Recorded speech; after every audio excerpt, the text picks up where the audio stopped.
사랑에 대한 가장 큰 아픔은 배신입니다. 배신. 사랑했는데 배신당하면 가장 큰 아픔이죠. 아까 우리 성가대 찬양에 내 은혜가 내게 족하도다 찬양 드렸는데, 풍성한 은혜, 부족함이 없는 은혜, 족한 은혜를 주셨는데 성도가 그 사랑을 받으면서 배신을 한다고 생각해 보세요. 여러분, 우리도 보면은 사람과 사람 사이에서도 보면은 그 사람 굉장히 좋아하고 가까이 하고 막 좋아했던 사람인데, 항상 보면 그 사람이 늘 내 마음속에 생각나고 나에게서는 1번, 1순위 이런 사람인데, 나중에 어떤 계기가 돼서 그 사람 마음을 알아봤더니 그 사람은 나에 대해서 별로 탐탁지 않게 여기고 의례적으로 됐고, 많고 많은 사람들 중에 한 사람으로 됐고, 나는 오로지 그 사람 한 사람을 가장 흠모하고 사랑했는데, 그런 일이 있다면 굉장히 상처를 받을 거예요. 우리들도 보면 그렇죠? 내 마음하고 틀리구나, 내 마음가짐, 내 생각하고 틀렸구나, 나 혼자만 사랑했었네, 아유 정말 하면서 화가 날 거란 말이죠. 근데 우리 주님이 내 은혜가 내게 족하다 하시고, 늘 주님 우리 생각하고 계시고, 성도 생각하고 계시고, 교회를 생각하고 계시고, 하나님의 나라 이루어 나가기 원하시는데, 우리 생각은 딴 데 가 있는 거죠. 우리 생각은. 아니, 주님은 우리 생각, 우리만 바라보시는, 우리는 딴 데만 쳐다보고 있는 거고, 그리고 주님 우리를 부르시는데도 우리는 다른 소리에만 귀 기울이고 있다고 한다면 얼마나 이게 코드가 안 맞고 얼마나 답답하겠습니까? 여러분, 어제 뉴스에 어떤 뉴스를 보니까 이런 뉴스가 나왔었어요. 번화가에 무슨 상가에 웬 남자가 말이죠, 칼을 집에서부터 가져갔어요. 그리고 나서는 거기 있는 남자를 찔렀어요. 왜 사람을 죽이려고 달려들었습니다. 왜 그랬냐면 자기 부인하고 내통을 하고 있다는 거죠. 내연남이 아닌가 싶어가지고 의심을 품다가, 의심이 이제 화가 이제 꼭대기까지 폭발해 버리니까 집에서 흉기를 들고 가서 사람이 많든 없든 그거 필요 없이 그냥 너 죽고 나 죽자 하면서 그냥 찔렀는데, 다행스럽게 사람이 안 죽은 것 같습니다만, 아내가 그 자기에게만 바라보는 것이 아니고 다른 남자에게 이 눈을 기울이고 정을 통한 까닭에 그런 분노하는 것을 보면서, 세상 사람들도 저렇게 붕괴하는데 하나님 보실 때 내 모습은 하나님께 어떤 모습으로 드러날 것인가 이 생각을 해보게 됩니다. 여러분, 오늘 말씀을 통해서 우리가 주님의 음성을 잘 듣기를 간절히 바랍니다. 저도 하나님 말씀을 듣기를 원하고, 여러분들도 주님의 목소리를 꼭 들었으면 좋겠습니다. 여호수아서 말씀은 정복시대의 얘기입니다. 여호수아 시대에 보면, 정복시대의 여호수아가 이제 모세를 이어서 차기 지도자가 됐죠. 근데 이제 얼마나 두려웠을까. 여호수아 1장 말씀에 보니까 막 여호수아가 어른이죠. 많은 걸 알고 있고 경험했지만 떨고 있었던 것 같아요. 왜냐하면 강하고 담대해라, 두려워하지 말라, 내가 너와 함께 할 것이다, 자꾸 말씀하시는 것을 봐가지고는 강하고 떨고 있는 거. 왜 떨고 있느냐 봤더니 여호수아가 모세의 시종이었죠. 모세의 시종으로서 있다 보니까 모세의 그 행적을 다 알고 있는 겁니다.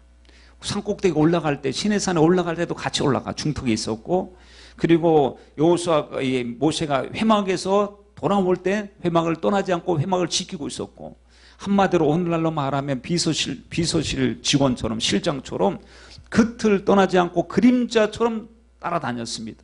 근데 외형적으로 겉으로 보는 사람들은 모세의 그 외형만 보죠. 야, 모세 말 한마디에 다 움직이는구나, 모세가 말하니까 막 바다가 갈라지는구나, 대단한 일이 일어나는구나. 하지만 자기가 곁에서 본 모세의 모습은 지도자로서의 고독입니다. 얼마나 힘들었던지. 그렇게 말 안 듣는 사람들을 끌고 하나님 앞에 나가기 위해서, 주님 제가 나았습니까?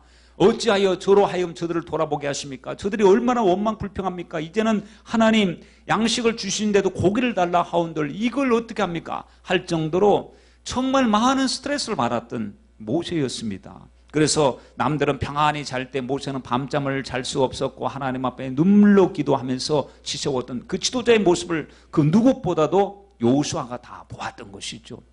그리고 나서 그가 그 자리를 자기가 차지하게 되었으니, 누리는 자리가 아니라 섬기는 자리고 책임이 막중한 자리니 얼마나 부들부들 떨리겠습니까? 하나님, 이렇게 원망불평 많은 사람들, 이렇게 인본주의적인 사람들, 이렇게 아집과 고집이 충만한 사람들을 끌고 가나안 땅에 가야 되니 하나님 저는 감당할 수 없을 것 같습니다 라고 할 때 주님께서 여호수아에게 말씀하시기 시작합니다. 너는 마음을 강하게 하고 담대히 하여 나의 종 모세가 내게 명한 율법을 다 지켜 행하고 좌로나 우로나 치우치지 말라. 그리하면 어디로 가든지 형통하리니 이 율법책을 내 입에서 떠나지 말게 하며 주야로 그것을 묵상하여 그 가운데 기록한 대로 다 지켜 행하라. 그리하면 내 길이 평탄하게 될 것이라. 내가 형통하리라. 내가 내게 명한 것이 아니냐. 마음을 강하게 하고 담대히 하라. 두려워 말며 놀라지 말라. 내가 어디로 가든지 내 하나님 여호와가 너와 함께 하느니라 하시니라. 주님께서 담대하라고 말씀하시면서 앞으로 걱정하지 말래요. 내가 너와 함께 할 것이고 내가 너를 도와줄 것이고 내가 어디로 가든지 내가 너와 함께 할 것이다 라고 말씀하시면서 형통할 수 있는 방법에 대해서 말씀했습니다. 여러분, 우리들도 형통하기를 원합니다. 우리도 자유하기를 원합니다.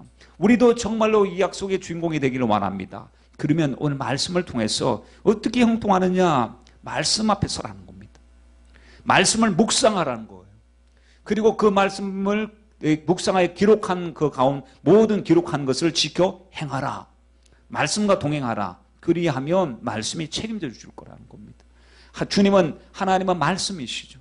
말씀으로 존재하시는 분이신데 기록된 말씀으로 우리에게 그 말씀을 주셨는데 그 말씀 앞에 묵상하고 그 가운데 기록한 그 모든 것을 지켜 행하면 내 길이 평탄하게 될 것이고 형통하게 될 것이다. 여러분, 우리도 저와 여러분들도 형통하게 원하시죠? 평안하게 원하시죠?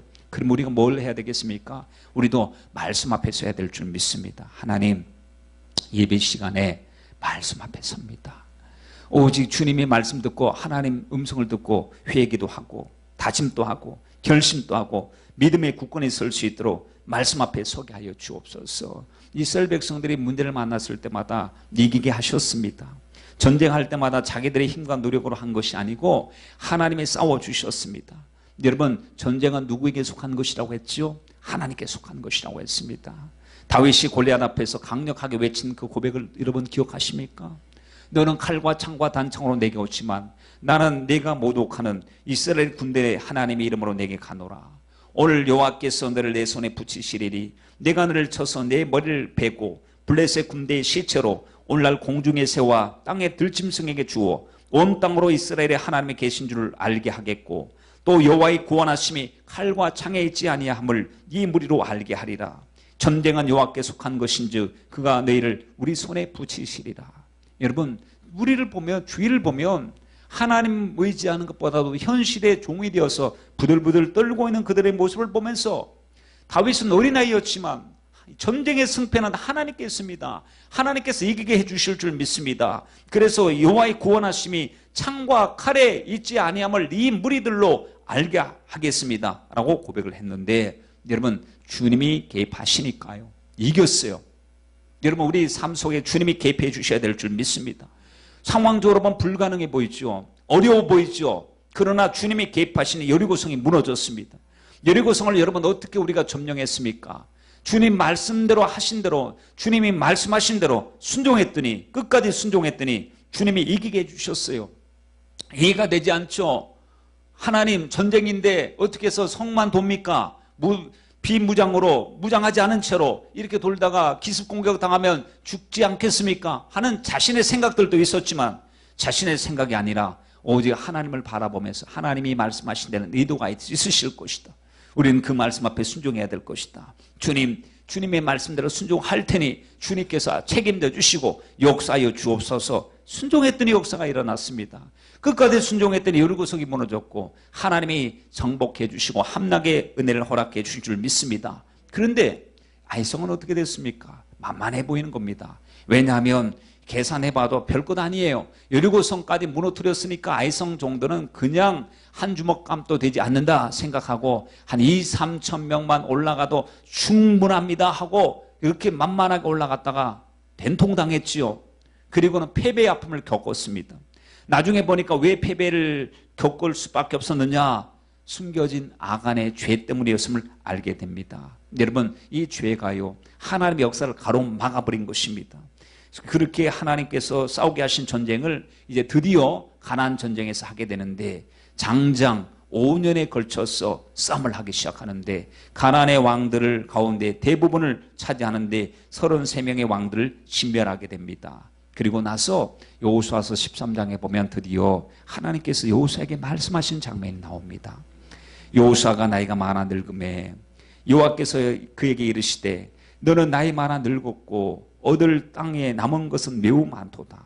이 남은 땅은 이러하니 하면서 남아있는 땅들에 대해서 주님이 쭉 말씀을 하셨습니다. 여호수아에게 주님이 말씀하신 거, 너 나이 많구나, 너 나이 늙었구나, 이제는 후세대에게 이것을 넘겨야 되지 않겠느냐. 그리고 나서 땅을 분배해라. 9지파 반에게, 요단 동편에는 2지파 반이 있죠. 이쪽에는 9지파 반에게 정복된 땅과 정복되지 않은 땅에 대한 분배 명령을 내리셨어요. 6절로 7절 말씀에 내가 그들을 이스라엘 자손 앞에 쫓아내리니 너는 나의 명한 대로 그 땅을 이스라엘에게 분배하여 기업이 되게 하되 너는 이 땅을 9지파와 므낫세 반지파에게 나누어 기업이 되게 하라 하셨더라. 여러분, 원래 땅은 분배 다 정복을 하고 나서 분배해야 되는데 하나님께서는 아직까지 완전히 정복하지 않은 부분까지도 하나님이 분배케 하신 것을 볼 수가 있습니다. 그래서 14장 1절 말씀에 보면 이것은 이스라엘 자손이 가나안 땅에서 받은 기업 곧 제사장 엘르아살과 눈의 아들 여호수아와 이스라엘 자손의 지파의 족장들이 분배한 것이다 라고 얘기했습니다. 하나님 편에서 보면요, 다 줄 것이거든요. 근데 이 사람들 편에서 아직 안 받았거든. 그런데 안 받았는데 분배까지 해줍니다. 여러분, 오늘 우리들에도 하나님 편에서 보면 우리에게 예수님의 이름을 주시고 모든 것을 다 주시겠다고 약속을 하셨어요. 예수님의 이름으로 구하면 다, 아직까지 못 받았어도 이제는 시간이 지나면 반드시 이것까지 주겠다는 주님의 말씀을 가지시고 이미 받은 것처럼 우리에게 약속을 해 주셨습니다.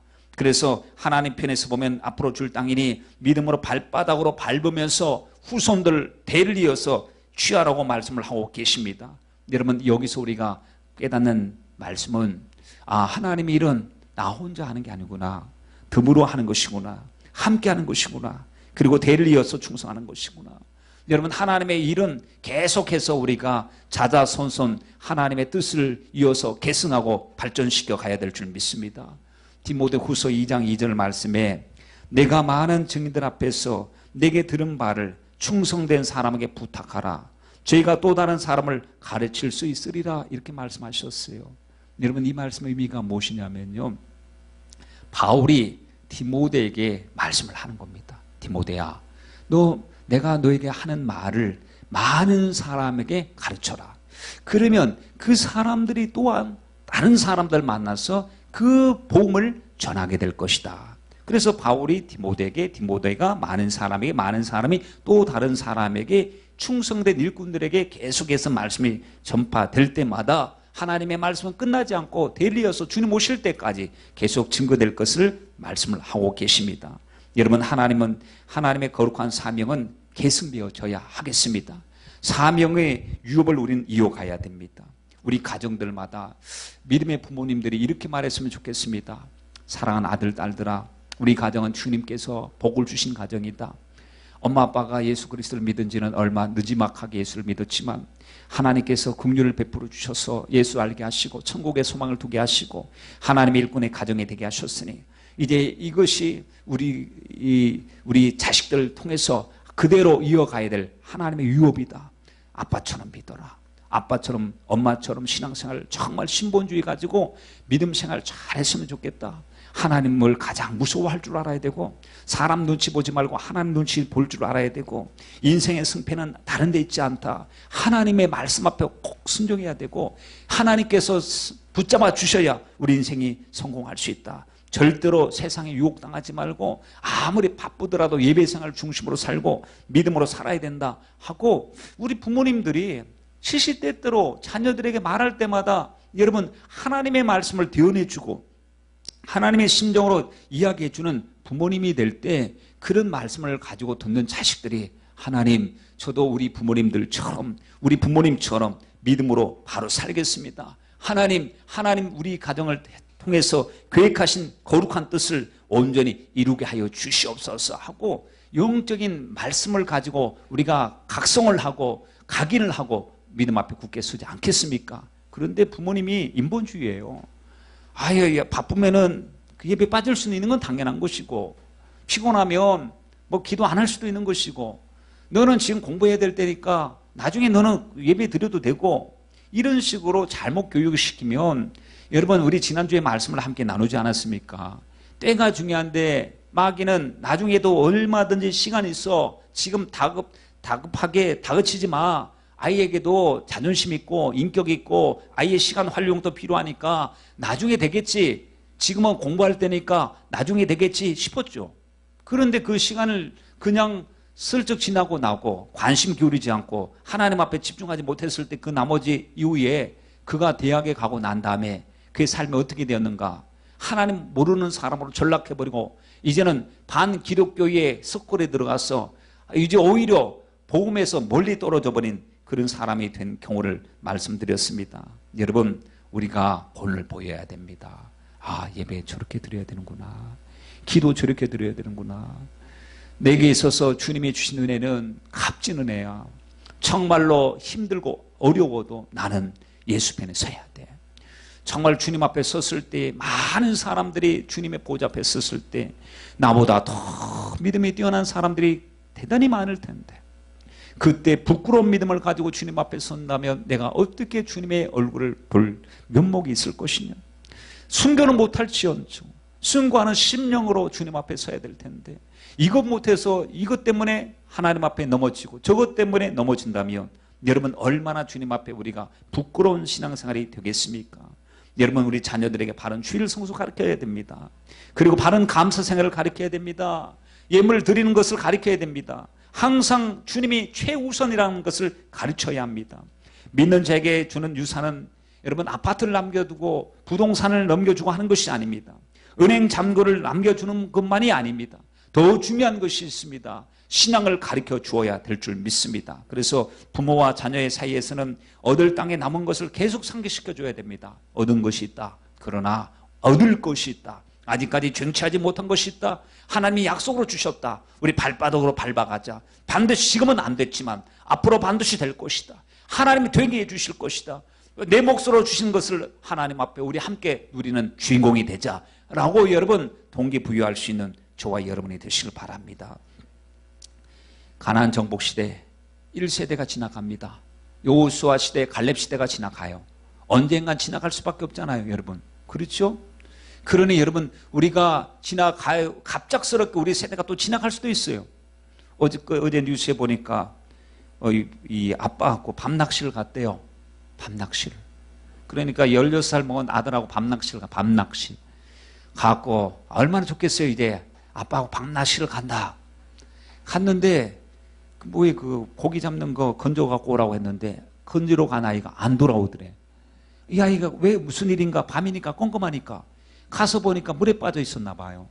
그 아이를 건져냈어요. 물 밑으로 밀어내고 본인은 죽었어요. 참 그걸 보면서 참 인생이라고 하는 것은 종잡을 수가 없는데 하나님 이것이 우리 주위에서 이런 일들이 많이 일어나는 것을 보면서 하나님 오늘 잘 살아야 되겠습니다. 오늘 사랑하며 살아야 되겠습니다. 오늘 감사하며 살아야 되겠습니다. 여러분 우리가 정말 우리 세대의 믿음 생활 잘해야 되는데 나중으로 미루지 마십시다. 사사기 1장에 보면은 여호수아가 죽었어요. 여호수아가 죽은 후에 이스라엘 자손이 여호와께 묻자와 가로되 이렇게 말씀이 시작됩니다. 여호수아의 구심점이 사라지고 나서 이스라엘 백성들이 어찌할 바를 몰랐어요. 처음에는 긴장합니다. 하나님께 물었습니다. 하나님 어떻게 해야 됩니까? 우리 중에 누가 먼저 올라가서 가나안 사람과 싸워야 됩니까? 하고 주님께 묻고 있어요. 정말 바람직하죠. 2절 말씀에 여호와께서 가라사대 유다가 올라갈지니라. 주님이 응답해 주셨어요. 보라 내가 이 땅을 그 손에 붙여놓으라. 얼마나 위로가 되겠습니까? 3절 말씀에 유다가 그 형제 시몬에게 이르되 나의 제비 뽑아 얻은 땅에 나와 함께 올라가서 가나안 사람과 싸우자. 그리하면 나도 너의 제비 뽑아 얻을 땅에 함께 가리라. 이에 시몬이 그와 함께 가니라. 연합의 모습, 합력의 모습, 서로 도와주는 모습, 각 지파와 지파가 서로 도와주고 있지요. 요새 이 큰 유다 지파가 작은 시몬 지파에게 작다고 무시하지 않았습니다. 같이 동력해서 같이 기쁨을 함께 나누자라고 하는 이 아름다운 모습으로 사사기가 시작되고 출발되고 있습니다. 얼마나 아름다운 모습입니까? 그런데 여러분, 그 다음부터 나오는 문제가 심각한 문제예요. 그 다음부터 우리가 오늘 본문을 읽은 문제가 심각한 문제죠. 왜냐하면 주님께서는 들어가서 전쟁할 때 아깝다고 생각하지 말고 다 쫓아버려라, 쫓아라 라고 했는데 다 쫓아내지 못하겠다는 말이 1장에 9번 나옵니다. 여러분, 각 지파들마다 19절에 유다 지파 못 쫓아냈다, 21절에 베냐민 지파 여부수 족속을 못 쫓아냈다, 27절에 므낫세 쫓아내지 못하였다, 29절에 에브라임 지파 쫓아내지 못하였다, 30절에 스불론 지파 못 쫓아냈다, 32절에 아셀 지파 못 쫓아냈다, 33절에 납달리 지파 못 쫓아냈다, 34절에 단 지파 쫓아내기는커녕 쫓겨다녔다는 거. 이것을 보면서 하나님 왜 못 쫓아냈을까요? 여러분, 힘이 없었습니까? 아니, 힘이 없었으면 가나안 지금까지 왜 어떻게 해서 승리하고 왔습니까? 주님께서 순종하기만 하면 쫓아낼 수 있다고, 나는 불가능해도 하나님을 의지하면 쫓아낼 수 있다고 그랬잖아요. 우리도 원래 우리에겐 무슨 능력이라고는 없습니다. 하나님은 은혜로 살아온 것입니다. 지금 앞으로도 하나님은 은혜로 살아야 됩니다. 하나님은 은혜로 살아야 되니 하나님이 기뻐하지 않는 것은 지금 우리 주변에 있는 것을 발견하고 우리는 다 쫓아내야 됩니다. 여러분, 여호수아가 정말 유언적인 설교를 했어요. 이스라엘 백성들을 모아놓고 고벨 설교를 모세와 똑같이 비슷하게 설교했습니다. 모세도 모압 형제의 사람들을 모아놓고 마지막 때 신신당부했지 않습니까? 여호수아도 그들을 모아놓고 신신당부를 했습니다. 무슨 당부를 한지 아십니까? 하나님이 너희와 함께 하신 것을 지금 눈으로 보지 않았느냐? 앞으로 미정복한 그것도 하나님께서 우리 손에 붙여주실 줄 믿는다. 우리가 해야 될 일이 무엇이냐? 하나님의 말씀 앞에 굳건히 서는 것이고 좌로나 우로나 치우치지 않는 것이고 하나님의 기록한 말씀을 힘써 지키는 것이다. 앞으로 우리가 만나는 사람들 가운데 그 원주민들을 만나게 될 텐데 그 원주민들을 우리가 용납해서는 안 된다. 들어가지 마라. 그 신들의 이름을 부르지 말며 맹세하지 말고 섬기거나 거기서 절하지 말라. 오직 너희 하나님 여호와를 가까이 하면 지금까지 너희 앞에 강대한 나라들을 다 쫓아내신 것처럼 앞으로도 너희를 당할 자들이 하나도 없게 하실 것이니 하나님이 너희를 위하여 싸워주신다. 그러므로 스스로 조심하되 만일 너희가 하나님을 떠나서 그 땅에 남겨둔 민족들을 가까이 하고 더불어 혼인하고 서로 왕래하면 하나님께서 이 민족들을 너희 앞에 다시는 쫓아내지 아니하시리니 명심하라. 어떤 이유로든 쫓아내지 못하고 남겨진 그들이 너희에게 올무가 되고 덫이 되고 너희 옆구리에 채찍이 되고 너희 눈에 가시가 되어 결국 하나님이 주신 이 아름다운 땅에서 망하여 끊어지리라. 경고했어요. 아주 엄중하게 경고했어요. 희미하게 하나님 말씀 앞에 반응해서는 안 된다.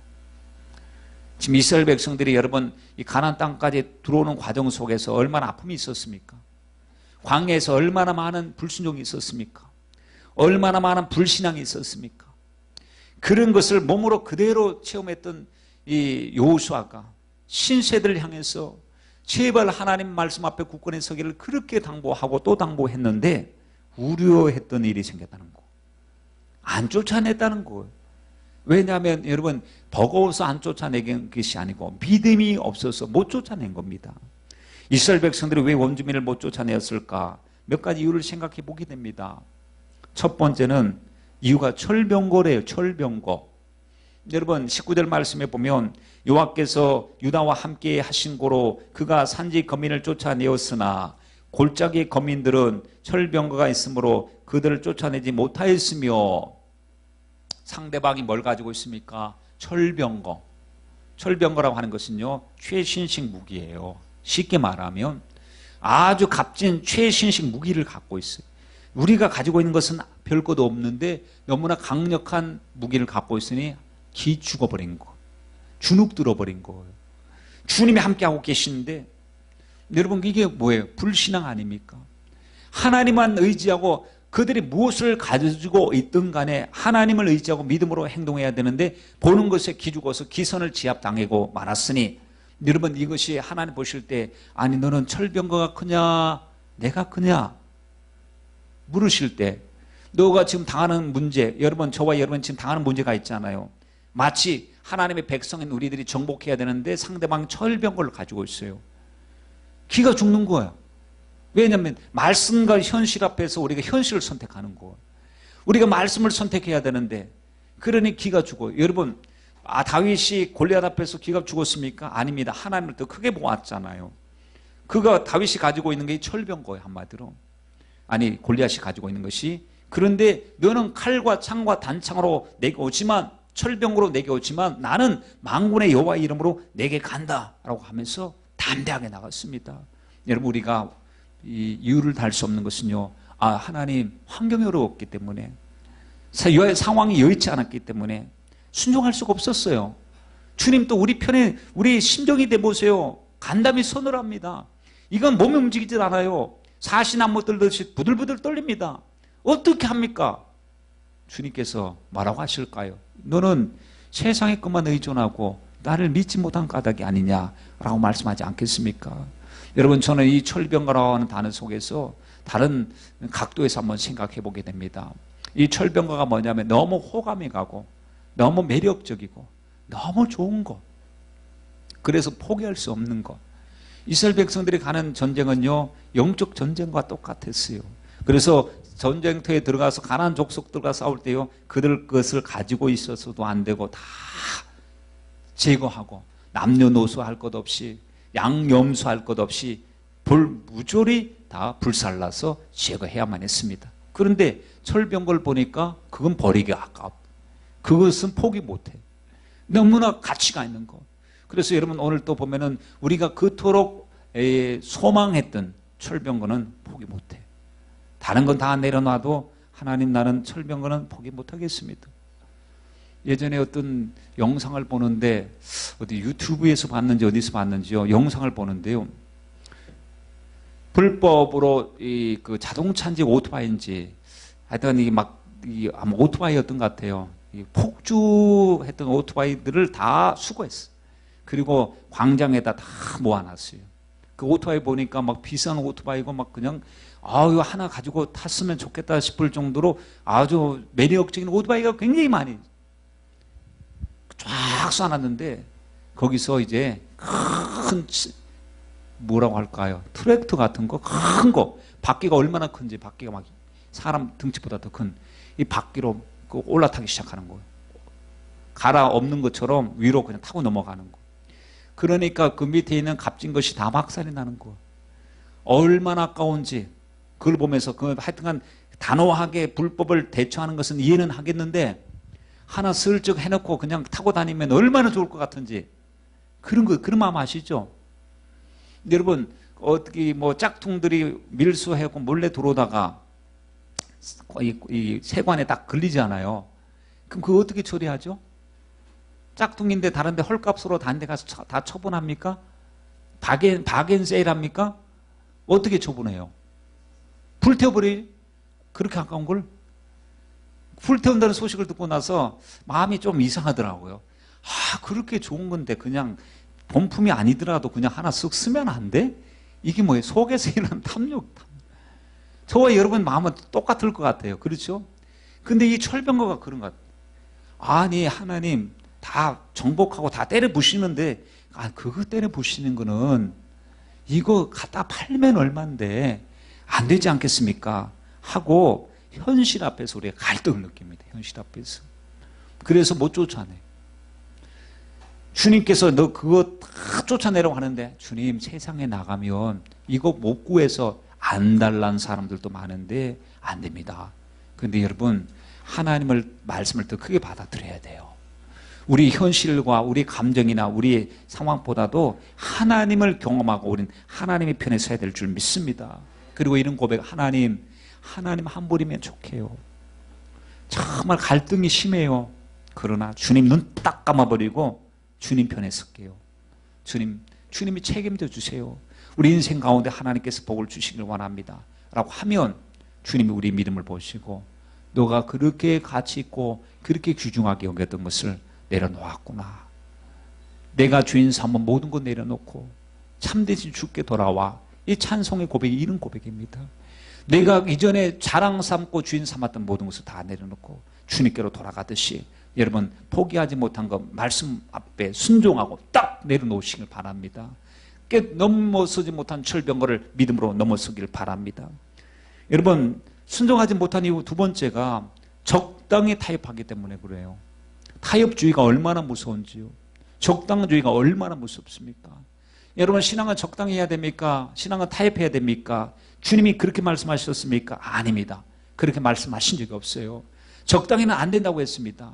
우리 주님께서요, 나를 반대하지, 나와 함께 하지 아니하는 자는 나를 반대하는 자요. 나와 함께 모으지 않는 자는 해치는 자다.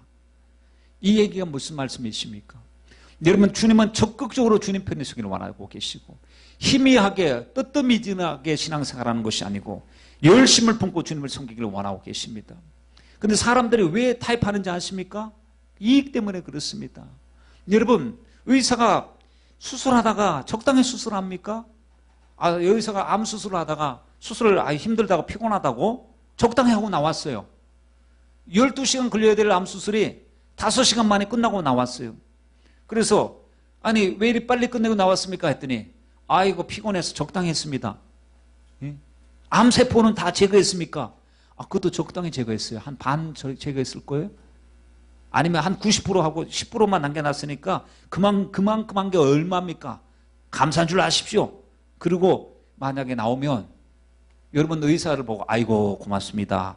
100% 제거 못해주고 90% 제거해준 것만 얼마나 고맙습니까? 그렇게 말하겠습니까? 아니잖아요. 10% 남겨놓은 것 때문에 결국에 암이 전이가 됩니다. 그것 때문에 결국 죽게 됩니다.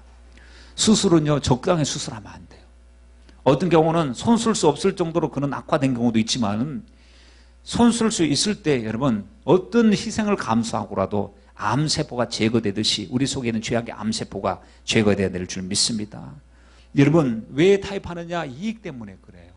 많은 사람들이 그렇습니다. 오늘 28절 말씀을 보세요. 이스라엘이 강성한 후에야 가나안 족속에게 노역을 시켰고 다 쫓아내지 아니하였더라. 나중에 보니까 가나안 족속을 죽이지 않고 뭘 하고 있습니까? 노역을 시키는 거예요.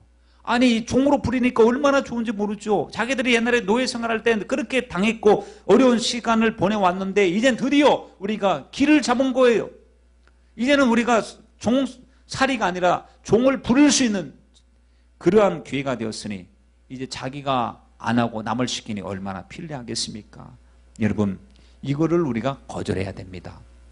눈앞에 있는 이 중요하냐? 하나님의 말씀이 중요하냐? 믿음 없으면요 여러분 10중 8구 다 눈 감아버립니다. 하나님 어려우니까 이해해 주세요. 눈 감아버려요.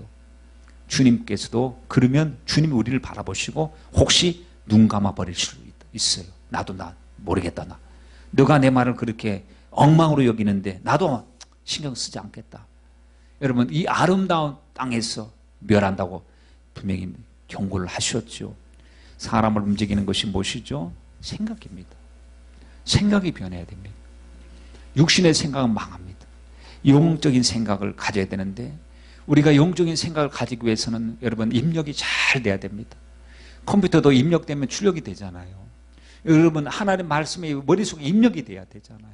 말씀 듣는 시간이 어떤 시간입니까? 말씀을 내 마음속에 저장하고 그 말씀을 말씀대로 살기 위해서 몸부림치는 시간이 바로 말씀 듣는 시간이에요. 우리가 가치관, 옛날 가치관, 구태의연했던 가치관은 세속적인 가치관입니다. 여러분 우리가 하나님의 말씀을 받아들여야 됩니다. 사람의 말로 받지 않고 하나님의 말씀으로 받아들여야 됩니다. 우리가 계산할 때 자꾸 세상의 방정식으로 하면 안 됩니다.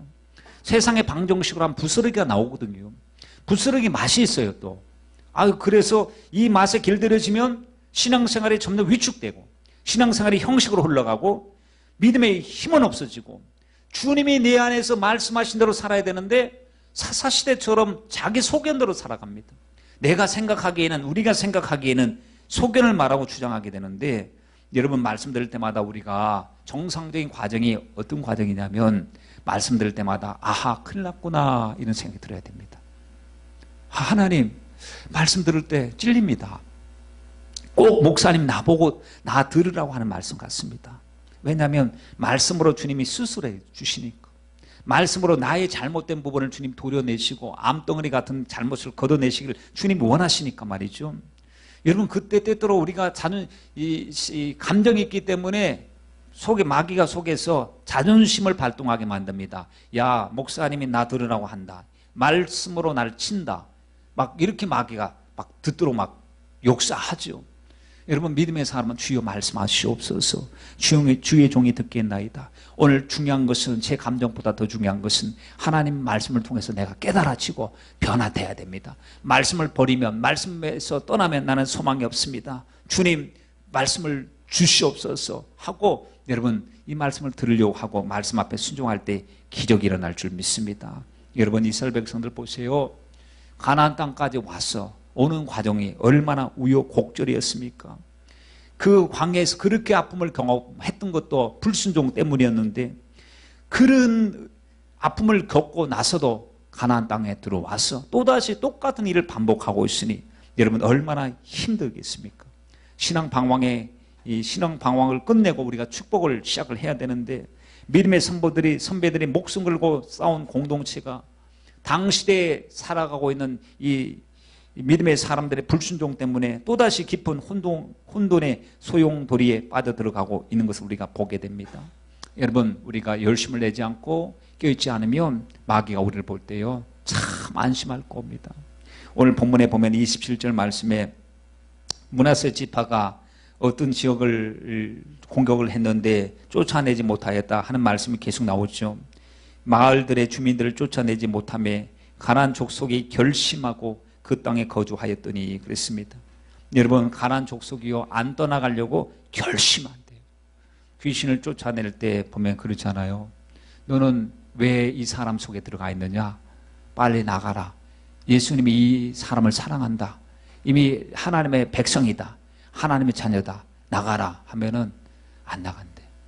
안 나간대. 나가라. 안 나간대. 그리고 계속 기도하고 하나님께 찬송하고 기도하고 또 예수님의 이름을 쫓아내면 막 울죠. 왜냐하면 억울하다. 나 이 사람 속에 들어왔어. 이 사람 지옥 가는데 같이 끌고 들어가려고 했는데 드디어 이 아까운 때 거의 넘어왔는데 괜히 예수 믿는 사람들이 왔어. 기도하고 자기를 쫓아내니 이 억울함을 어떻게 할 것이냐. 막 억울합니다. 억울하더라도 나가라. 예수님의 이름으로 명하노니 악한 귀신은 떠나가라 하면요 막 구역질하고 토해내면서 악한 귀신들이 안 나가려고 발광하다가 몸부림쳐 나가는. 여러분, 이렇게 끈질깁니다. 이렇게 안 나가려고 결심을 하는 거예요. 오늘 또 보면은 우리 가족들 가운데서 말씀을 못 듣도록 귀를 막아버리려고 얼마나 결심을 하는지. 여러분, 마귀가 이렇게 결심하고 원주민들이 안 나가려고 이렇게 결심하고 그 땅에 거하려고 하는데, 성도들은 하나님의 말씀을 들으면서 말씀대로 살겠다고 하는 결심이 부족하니 여러분, 생각 싸움에서부터 마귀에게 지면 우리가 어떻게 이길 수가 있겠습니까? 사사기 2장의 말씀에 보면요 여호와의 사자가 나타나셨어요. 1절부터 보면 이스라엘 백성을 책망하셨어요. 내가 너희를 내 열조에게 맹세한 땅으로 이끌어왔는데 너희가 내 목소리 청종치 아니하며 어찌미냐, 그렇게 말씀하셨어요.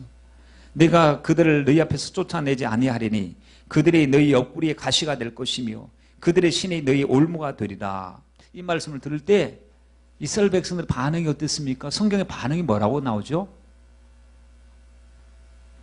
그들이 이 말씀을 들을 때 여호와의 사자가 이스라엘 모든 자손에게 이 말씀을 이름해 백성들이 소리 높여 운지라 그랬어요.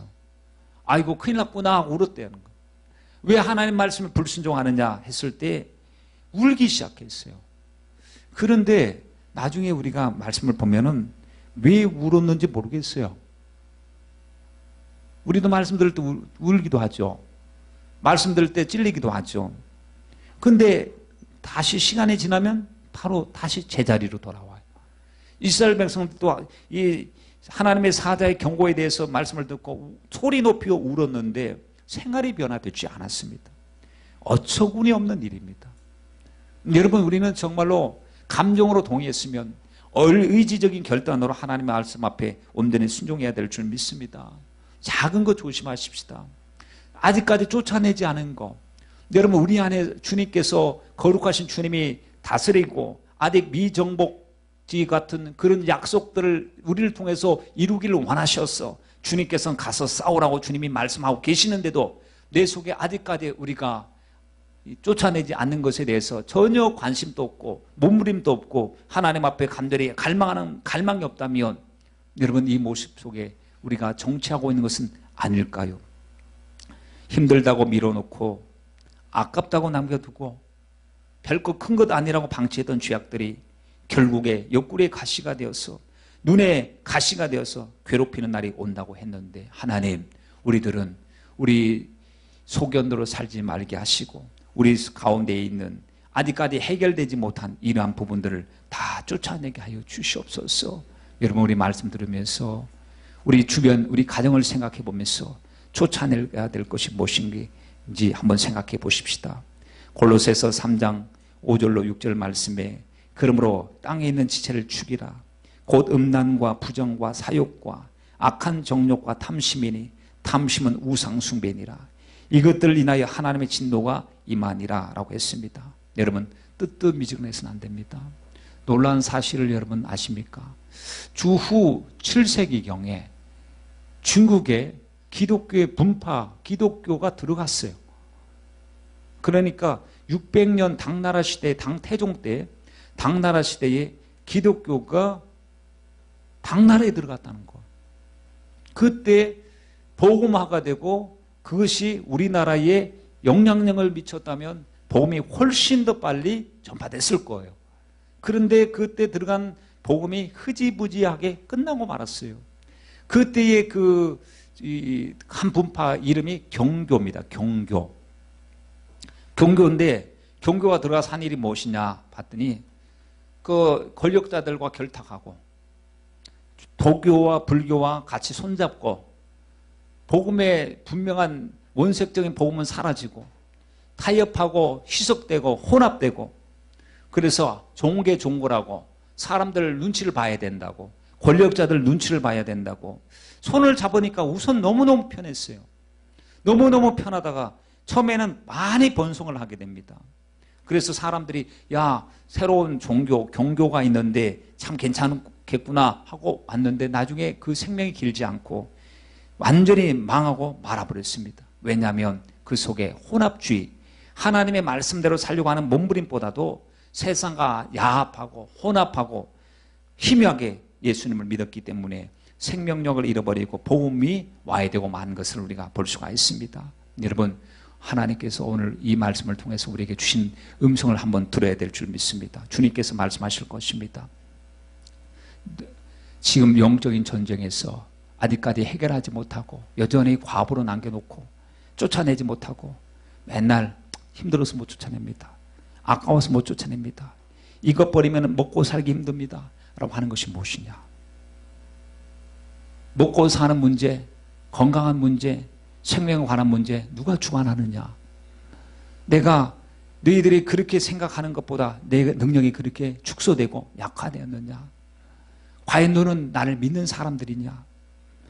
내가 너와 함께 할 것이고 내가 내 말에 대하여 귀를 기울이고 순종하면 내가 복을 주겠다고 말씀했는데 너가 아직까지 불순종하고 있으니 나도 기다릴 수밖에 없다. 주님께서 말씀하신 듯이 저희들에게 말씀하고 계십니다. 저와 여러분 우리가 이제는 쫓아내지 못한 거 가정에도 있을 겁니다. 개개인에게도 있을 것입니다. 이 모든 것 영적인 사람답지 않는 하나님의 사람이 가져서는 안 될 마음가짐, 생각, 정욕, 탐욕, 자존심, 부정적인 생각, 원망, 불평, 수근수근대는 거, 당짓는 거 이 모든 것 다 내려놓고 주님 쫓아내게 하옵소서. 하나님 우리 생애 가운데 주님이 책임져 주시옵소서. 주님께 맡기는 저와 여러분이 되시길 바랍니다.